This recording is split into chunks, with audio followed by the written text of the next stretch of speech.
ಮೇರಿ ಮಧ್ಯಮ ವರ್ಗದ ಕುಟುಂಬದಿಂದ ಬಂದವಳು. ಅವಳು ತನ್ನ ಅಲ್ಪ ಆದಾಯದಿಂದ ಜೀವನವನ್ನು ಸಂತೋಷವಾಗಿ ಸಾಗಿಸುತ್ತಿದ್ದಳು.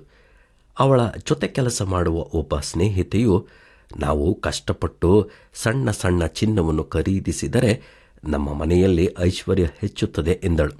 ಇದನ್ನು ಕೇಳಿದಂದಿನಿಂದ 2 ವರ್ಷ ಆಕೆ ಕಷ್ಟಪಟ್ಟು ಹಣವನ್ನು ಸಂಗ್ರಹಿಸಿ ಸ್ನೇಹಿತೆಯೊಂದಿಗೆ ಆಭರಣ ಅಂಗಡಿಗೆ ಹೋದಳು. ಅಲ್ಲಿ ಅವಳು ಹಿಂದೆಂದೂ ನೋಡದ ಜನಸಂದಣಿ ಇತ್ತು. ಅವಳು ನಿಧಾನವಾಗಿ ತಾಳ್ಮೆಯಿಂದ ತನಗೊಂದು ಕಿವಿಯೋಲೆಯನ್ನು ಆರಿಸಿದಳು.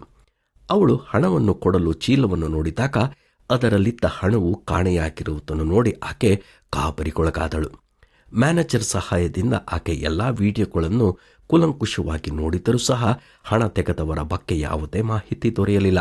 ಆಗ ತಾನು ಬಹಳ ಜನರನ್ನು ಹೊಂದಿದ ಬಸ್ಸಿನಲ್ಲಿ ಪ್ರಯಾಣಿಸಿದ್ದು ನೆನಪಾಯಿತು.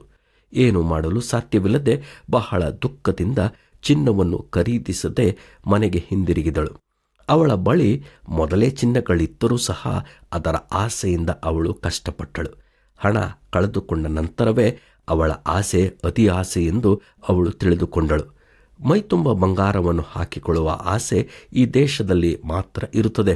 ಹೆಚ್ಚಾದ ಆಭರಣಗಳನ್ನು ಧರಿಸಿಕೊಳ್ಳುವುದರಿಂದ ಹಲವು ಸಂದರ್ಭದಲ್ಲಿ ಮಹಿಳೆಯರಿಗೆ ಆಪತ್ತು ಹೆಚ್ಚಾಗುತ್ತದೆ. ನಮ್ಮ ಹೆಣ್ಣು ಮಕ್ಕಳಿಗೆ ಆಭರಣ ಅಗತ್ಯ, ಆದರೆ ಅದೇ ಜೀವನದ ಲಕ್ಷ್ಯವಾಗಿರಬಾರದು. ಹೀಗೆ ಹೆಚ್ಚಾದ ಆಭರಣದ ಆಸೆಯಲ್ಲಿ ತಪ್ಪಾದ ಕಾರ್ಯಗಳನ್ನು ಮಾಡುವಂತೆ ಜನರು ಒಳಗಾಗುತ್ತಾರೆ.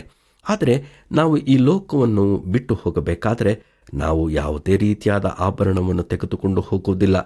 ಎಷ್ಟೇ ಆಭರಣಗಳನ್ನು ಹೊಂದಿದ್ದರೂ ಸಹ ಸತ್ತ ಮೇಲೆ ದೇಹದಲ್ಲಿ ಯಾರೂ ಆಭರಣವನ್ನು ಇಡುವುದಿಲ್ಲ.